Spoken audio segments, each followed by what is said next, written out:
नमस्कार दोस्तों, स्वागत है आपका सिटी बस सक्सेस में। अभी देखो कि जो यूके ट्रिपल सी है, इन्होंने संवाद 211 जारी किया है और ये वीडियो वीपीडी के संबंध में ही है संवाद। चलो हम इस संवाद को देखने की कोशिश करते हैं क्या संवाद में है। इसका विषय क्या है कि स्नातक स्तरीय परीक्षा जो वीडियो परीक्षा आपकी 4 और 5 दिसंबर 2021 के परिणाम के संबंध में सोशल मीडिया पर की जा रही टिप्पणियों के संबंध में। प्रिय अभ्यर्थियों, आयोग द्वारा यह परीक्षा दिनांक 4 और 5 दिसंबर 2021 को कराई गई थी। परीक्षा के बाद कई अभ्यर्थियों द्वारा आयोग को एक स्वच्छ व अच्छी परीक्षा कराए जाने के लिए बधाई संदेश भी प्राप्त हुए थे। किंतु जब दिनांक 7/4/2022 को परीक्षा का परिणाम जारी किया गया तो कई अभ्यर्थियों द्वारा इस परीक्षा में गड़बड़ी के निराधार आरोप लगाए जा रहे हैं। इन आरोपों में मुख्य विषय यूँ हैं। तो आपके पास देखो कौन कौन से आरोप आपने लगाए हैं इन पे। पहला आरोप है कि एक ही परिवार के 4 अभ्यर्थी पास हो गए हैं तथा ऐसे लगभग 17 अभ्यर्थी हैं जो 2 या 3 अभ्यर्थी एक ही परिवार से आए हैं। ठीक है, एक ही आरोप है। दूसरा आरोप है आपके पास चयन सूची में दूसरी रैंक पर भूतपूर्व सैनिक अभ्यर्थी कैसे आए।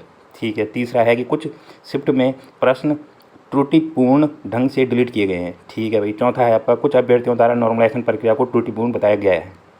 तो उपयुक्त विषयों पर किसी भी मामले में कोई तथ्यपूर्ण सूचना सोशल मीडिया पर नहीं है। परीक्षा जैसे गंभीर विषय पर आधारहीन आरोप प्रत्यारोप करना उचित नहीं है। वह इन टिप्पणियों से आयोग व कई चयनित अभ्यर्थियों के खिलाफ भी अनर्गल वार्तालाप किया जा रहा है जो कानूनी रूप से भी उचित नहीं है। सभी अभ्यर्थियों को स्पष्टता की दृष्टि से आयोग की ओर से इन विषयों पर निम्नानुसार स्थिति स्पष्ट की जा रही है। आयोग द्वारा सोशल मीडिया में भाई बहन के रूप में प्रचारित किए जा रहे सभी 17 अभ्यर्थियों के डेटा से उनका पता देखा गया। 2 अभ्यर्थियों को छोड़कर किन्हीं भी 2 अभ्यर्थियों के घर का पता समान नहीं है। ऐसे में यह आरोपित करना उचित नहीं है कि एक ही परिवार के कई अभ्यर्थी चयनित हुए हैं। एक ही परिवार से 4 अभ्यर्थियों का कोई भी मामला नहीं है। ठीक है, पहला उन्होंने निराधार कर दिया। दूसरा है आपका दूसरी रैंक पर भूतपूर्व सैनिक मामले में यह संभावना है कि संबंधित अभ्यर्थी द्वारा भूतपूर्व सैनिक श्रेणी का चयन आवेदन पत्र में गलती से किया है, क्योंकि आज एक समान अभ्यर्थी आयोग कार्यालय में उपस्थित हुए थे जो भूतपूर्व सैनिक नहीं थे, किंतु उन्होंने इस श्रेणी का चयन आवेदन पत्र में कर लिया है। इस बात का निराकरण अभिलेख सत्यापन के समय हो जाएगा। ठीक है। तीसरा देखते हैं कि प्रश्नों को डिलीट करने या उनके संशोधन करने का विषय विशेषज्ञों से संबंधित है। वह आयोग द्वारा अब तक कराई गई सभी 86 परीक्षाओं में इसी प्रक्रिया का पालन किया गया है। ऐसे में यह नहीं कहा जा सकता है कि केवल इस परीक्षा के लिए कोई नई प्रक्रिया हुई है। ठीक है। तो आपने फिर अन्य चयन संस्थानों में भी समान प्रक्रिया अपनाकर प्रश्नों पर आपत्ति प्राप्त की जाती है तथा वहाँ पर भी विषय विशेषज्ञों से इसका निराकरण होता है। जहाँ तक डिलीट प्रश्नों का विषय है, प्रत्येक डिलीट प्रश्न के लिए हर एक अभ्यर्थी का 1 अंक दिया जा रहा है।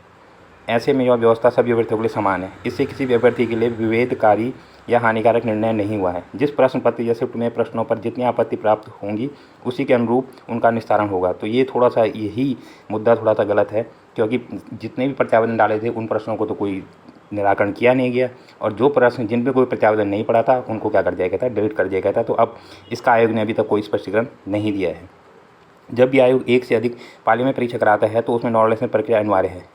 इसके लिए आयोग द्वारा निर्धारित प्रक्रिया व सूत्र आयोग की वेबसाइट पर दिया गया है। वर्तमान में आयोग ऑनलाइन और ऑफलाइन दोनों तरह की परीक्षा करा रहा है। ऑनलाइन परीक्षाओं के लिए उपयुक्त कंप्यूटर की संख्या अभी राज्य में पर्याप्त नहीं है, जिसके कारण इनका एक से अधिक शिफ्ट में होना स्वाभाविक है। इसके साथ ही ऑफलाइन परीक्षा में आवेदकों की बढ़ती संख्या एवं परीक्षा की सूचिता के कारण इन्हें एक से अधिक शिफ्ट में कराया जा रहा है। आयोग लगातार यह प्रयास कर रहा है कि एक शिफ्ट में अभ्यर्थियों की अधिकतम संख्या में परीक्षा हो सके, किंतु इस प्रक्रिया में परीक्षा की सूचिता सबसे महत्वपूर्ण हो जाती है। ऐसे नॉर्मलाइजेशन की प्रक्रिया चयन प्रक्रिया का हिस्सा बन जाती है। आयोग यह प्रयास कर रहा है कि कम से कम पालियों में परीक्षा हो सके, जिससे नॉर्मलाइजेशन प्रक्रिया का प्रभाव भी कम हो सके। यहाँ यह भी कहना उचित होगा कि अभ्यर्थी रेलवे, एसएससी एवं अन्य चयन संस्थाओं की परीक्षाएं दे रहे हैं जिनमें 100 पालियों तक में परीक्षाएं होती हैं। ऐसे भी अभ्यर्थी उन परीक्षाओं में अनुभव से आयोग की नॉर्मलाइजेशन प्रक्रिया के बारे में कोई सुझाव दे सकते हैं तो अवश्य आयोग को दें। उपरोक्त विषयों पर स्थिति स्पष्ट करते हुए आयोग की ओर से अभ्यर्थियों से यह अनुरोध है कि आयोग व चयनित अभ्यर्थियों के विरुद्ध आधारहीन व तथ्यहीन व कानून के विरुद्ध टिप्पणियां सोशल मीडिया पर न करें। उनके स्थान पर उनके पास यदि कोई तथ्यपरक जानकारी है जिसमें किसी भी प्रकार की गड़बड़ी की बात है तो वह ईमेल या गोपनीय पत्र के माध्यम से आयोग से साझा करें, जिससे ऐसे मामले में आयोग भी कार्रवाई कर सके। सोशल मीडिया में इस तरह की छवि धूमिल करने वाले या मानहानि करने वाले टिप्पणियाँ कानून के विरुद्ध हैं व चयनित अभ्यर्थियों की शिकायत पर या अन्य प्रकार से भी आयोग इसका संज्ञान ले सकता है। वह ऐसे मामलों में विधिक कार्रवाई भी कर सकता है। अतः परीक्षा जैसे गंभीर विषय पर सभी अभ्यर्थियों की जिम्मेदार व्यवहार की अपेक्षा की जाती है। पर आयोग ने इसमें कहीं भी ये नहीं कहा है कि जो वो प्रश्न हैं जो जिनमें सभी लोगों ने प्रत्यावेदन डाले थे, आप अपना प्रूफ भी दे सकते हैं कि आपने सभी जिन क्वेश्चन में प्रत्यावेदन डाला था उन प्रत्यावेदन क्वेश्चनों को डिलीट नहीं किया गया है, बल्कि उन प्रश्नों को डिलीट किया गया है जो सही थे। मतलब तो इस पर आयोग ने कोई भी टिप्पणी नहीं की है। बाकी चीज़ें आयोग ने ठीक लिखी हैं, बाकी कुछ चीज़ें आयोग ने सही लिखी हैं। बट हाँ, एक चीज़ मैंने आपको पहले भी क्लियर किया है कि आप कभी भी व्यक्ति विशेष पर कोई भी टिप्पणी ना करें। जब तक आपके पास कोई प्रूफ ना हो, साक्ष्य ना हो, तो किसी भी व्यक्ति विशेष पर खासकर टिप्पणी न करें। ये एक कानूनी प्रक्रिया का उल्लंघन है, आप इस पर कार्रवाई भी हो सकती है। तो इस चीज़ का विशेष ध्यान रखें, कभी भी व्यक्ति विशेष को नाम से कभी भी उनमें क्या टिप्पणी ना करें, ठीक है।